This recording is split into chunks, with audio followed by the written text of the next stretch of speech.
জীবন শিক্ষার এভরি মোমেন্টে সবাইকে স্বাগত। আজকে আমি হাজির হয়েছি চিংড়ি মাছ দিয়ে কচুরলতির রেসিপি নিয়ে। আসুন তবে দেখে নেওয়া যাক আমার এই আজকের রেসিপিটা।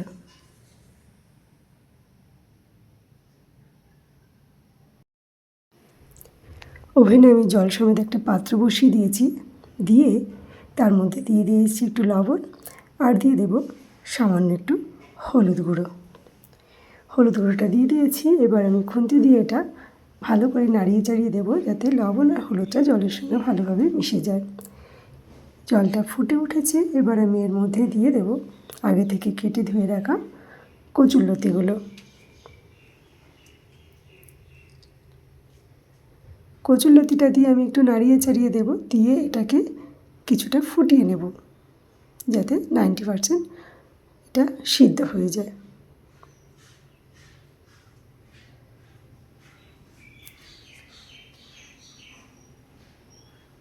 কচুরলতিগুলো দিয়ে একটু নাড়িয়ে চাড়িয়ে দিলাম খুন্তি দিয়ে, দিয়ে একটু ফুটিয়ে নেব।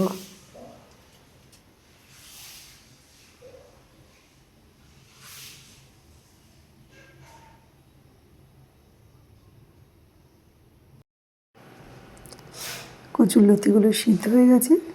এবার আমি এগুলোকে অন্য একটা পাত্রে নামিয়ে নেব।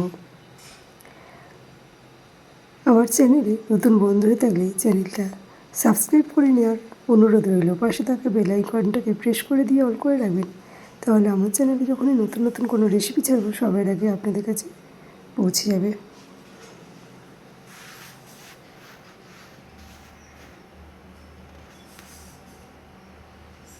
দেখুন, সব লতিগুলো আমি তুলে নিয়েছি।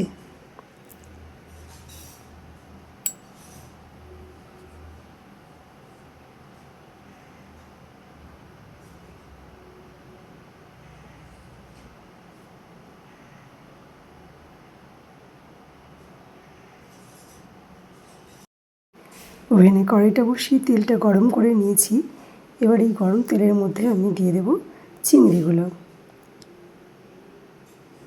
সব চিংড়িগুলো আমি দিয়ে দিয়েছি। এবার আমি চিংড়িগুলো জাস্ট রঙটা ধরবে আর নামিয়ে নেব।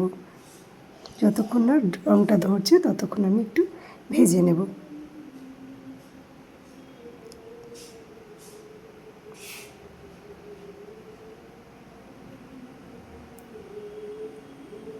চিংড়িগুলো মোটামুটি রঙটা ধরে গেছে। এবার আমি চিংড়িগুলো অন্য একটা পাত্রে নামিয়ে নেব।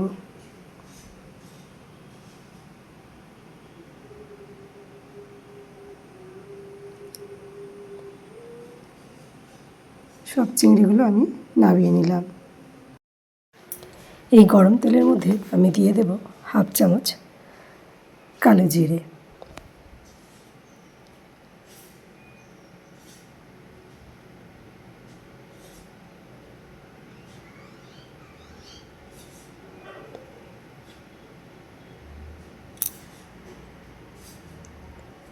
কালো জিরেটা দিয়ে দিলাম, দিয়ে একটু নাড়িয়ে চাড়িয়ে দেবো। দিয়ে এবার এখানে আমি দিয়ে দেব কয়েকটা চেরা কাঁচা লঙ্কা। কাঁচা লঙ্কাটাকেও আমি একসাথে করে একটু ভেজে নিলাম।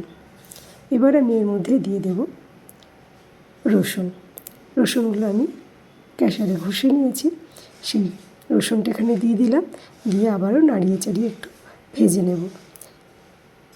এবার আমি এখানে দিয়ে দেব সামান্য একটু হলুদ গুঁড়ো।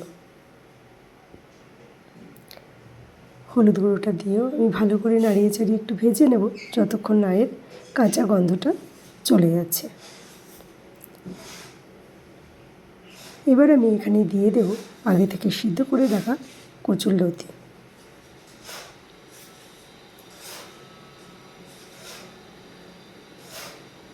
কচুরলতিটা আমি এখানে দিয়ে দিলাম। এবারে সমস্ত কিছুর সঙ্গে কচুরলতিটাকে খুব ভালো করে একটু কষিয়ে নেব।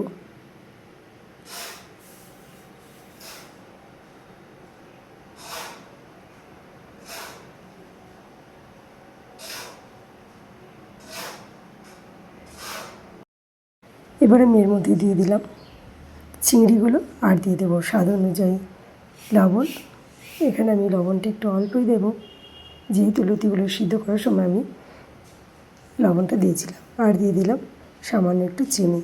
আর এটাকে নাড়িয়ে চাড়িয়ে নামিয়ে নেবো। রেসিপিটা আমার কমপ্লিট হয়ে গেছে। সবাই ভালো থাকবেন, সুস্থ থাকবেন। আজ এই পর্যন্ত। আবারও হাজির হয়ে যাব অন্য কোনো দিন অন্য কোনো নতুন রেসিপি নিয়ে।